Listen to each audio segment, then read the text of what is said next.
In the periodic table, let's look into the two unique groups of metals, alkaline metals and alkaline earth metals. The first, we will learn about the alkali metals in group 1 of the periodic table. We will also learn about their properties and trends in their reactivity. The alkali metals are lithium, sodium, potassium, rubidium, cesium and francium. These metals all have one electron in their outermost shell.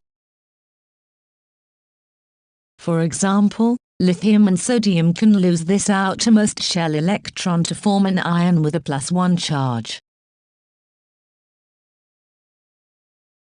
Another feature of metals is that they tend to become more reactive towards the bottom of the table. Reactive here refers to the measure of how readily an element reacts with other elements to form compound, so elements down the table are reactive. As they have lots of electron shell. For example, lithium and sodium. Sodium has 3 shells. The electrons in the outermost shell are very far from the nucleus.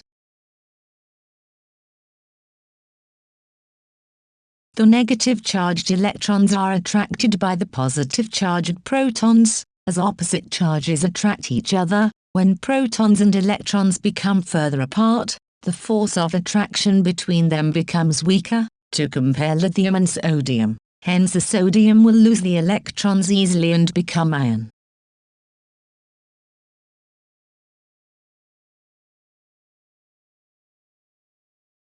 Alkali metals always store under kerosene oil, but lithium must be stored in paraffin wax, not in kerosene oil unlike others, because lithium metal has low density, and is a light metal than other alkali metal, and therefore floats on the surface of the kerosene oil. To prevent its contact with air, it is wrapped in paraffin wax.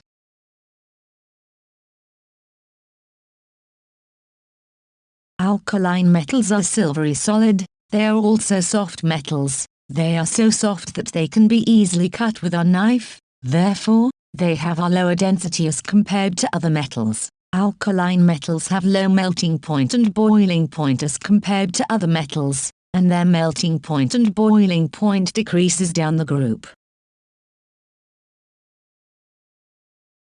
For example, sodium. Using a pair of tweezers, remove a piece of it, and cut a small piece using a knife. After, you will see the surface of the sodium change from shiny to dull, because sodium readily reacts with oxygen and water vapor in air to form a layer oxides.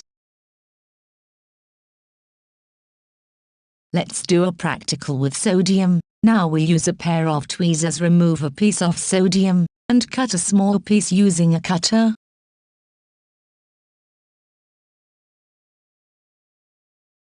You will see that they are shiny, and observe that they are soft when you cut them.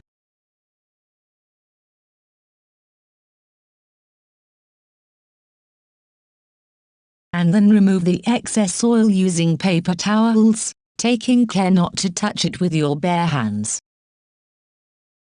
Drop in a large trough of water, and observe what happens. Make sure that this is done behind a safety screen. The sodium metal, it melts to form a silvery ball, and produces hydrogen gas rapidly.